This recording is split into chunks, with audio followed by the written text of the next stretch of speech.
All right, so next I'm going to jump to Diff Boost, which is this segment of the plugin here. Now, Diff Boost is a feature that allows you to selectively amplify the diffusion in higher luminance areas of your image. And the reason why we added this was because we often felt that while the overall diffusion that you could get from just using overall strength or overall size or Diff Designer was great, there were times we really wanted to push the intensity of that diffusion for more stylized looks, or to emulate really thick optical diffusion filters that you might use on some sets for some certain stylized projects. So I have this clip here of a subject walking towards a subway with some of the subway practicals in the background. So what I could do here is quickly select a diffusion preset, adjust it how I like. Let's say I want something like this. And I could, in theory, run with this. But for this particular shot, I want to really boost the intensity of the diffusion just around these lights. So I can come down in Diff Boost and start to crank up the boost. And you'll see here that only the diffusion around higher luminance areas of my image is amplified. So this protects your shadows from becoming too muddy. If you were to try to do this with overall strength and just crank the intensity, you're also cranking up the strength of diffusion everywhere else in your image. So there will definitely be circumstances in which you only want to boost high luminance areas of your image, and that's what Diff Boost is for. Now, there might be times there are areas of your image that aren't extremely bright and might not be affected by the boost slider, so you can use your clamp and lower the threshold in which these pixels are selected. So you can see up here, as I lower and increase the clamp value, the selection has changed a bit. And now we have a really intense look. This could go with a grungy project. Maybe you're trying to emulate some glass that's pretty old or just make the image feel pretty thick. This is one way you can do it, and that's with Diff Boost. And just to quickly show you what you can do in a different type of shot, I'm going to go ahead and select a preset. You can quickly see how it's applied to the image. I'll adjust my settings a bit here with the overall strength and size, and then I'm going to go to my boost. And I can increase the diffusion strength just around these higher luminous parts of the image here. Now this might be not something I would actually do in a real world scenario, but the difference in values within this frame, or why I'm using it as an example, the Diff Boost only targets these brighter parts of the image, versus if I were to rely on overall strength, it affects everything, even our subject down here.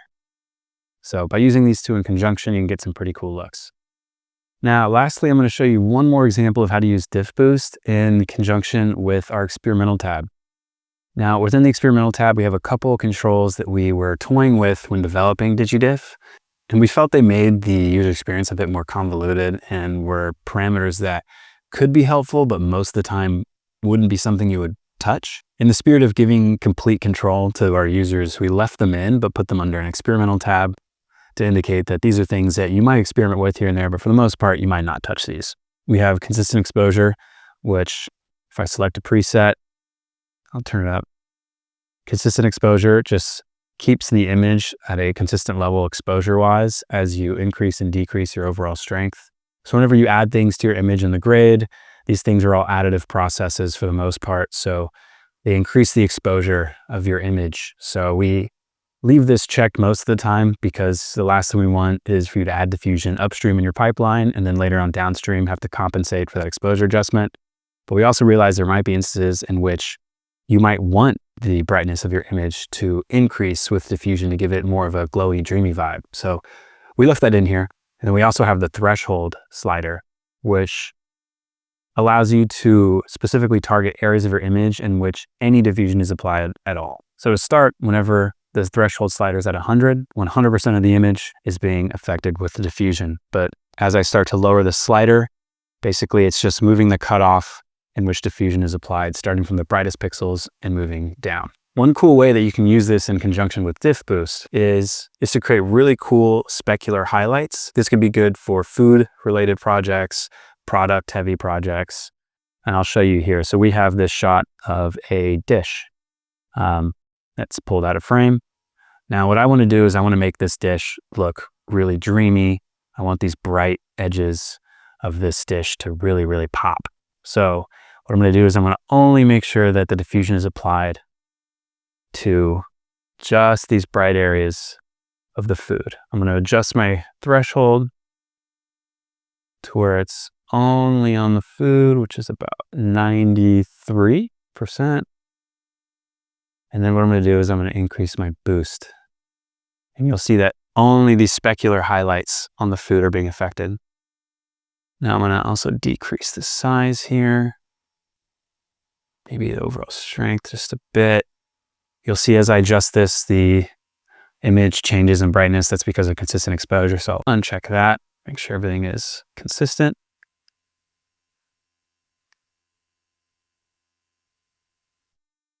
There we go. Now we have some bright areas that are blooming quite nicely. I can actually change this. Let's choose soft effects. So you can see here, if I on off DigiDiff, only these specular highlights on the food are being affected, but the diffusion, and that can add a certain look if you're going for it. Maybe you want to make a product look like it's really, really shiny or bright. This is one way you can do that using both the experimental tab and Diff Boost combined. And that's the beauty that we find within DigiDiff as we were creating, is that we wanted to give you all the controls so you can combine different aspects of our plugin and create the look that you're looking for.